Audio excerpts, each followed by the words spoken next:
శ్రీ త్రిపుర సుందరి పంచరత్న స్తోత్రం.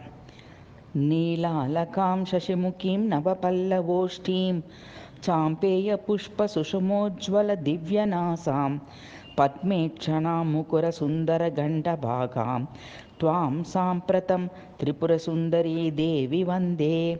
శ్రీకుంద కుంకుమ లసికోజ్వలదంతబృంద మందస్మితద్యుతితిరోహితచారువాణీం నానామణిస్థగితహారసుచారుకంఠీం త్వాం సాంప్రతం త్రిపురసుందరీ దేవి వందే.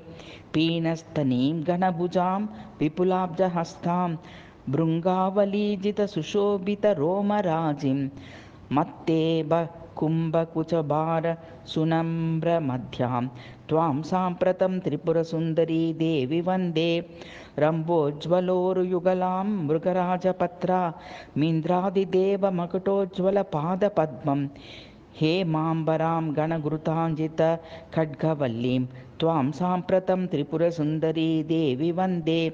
మత్తే భవక్త్రజననీం మృడదేహయుక్తాం శైలాగ్రమధ్యనిలయాం వరసుందరాంగీం కోటీశ్వరాఖ్యహృది సంస్థితపాదపద్మాం త్వాం సాంప్రతం త్రిపురసుందరీ దేవి వందే. బాలే త్వత్పాదయుగలం ధ్యాత్వా సంప్రతి నిర్మితం నవీనం పంచరత్నం చ ధార్యతాం చరణద్వయే. ఇతి శ్రీ త్రిపురసుందరీ పంచరత్న స్తోత్రం.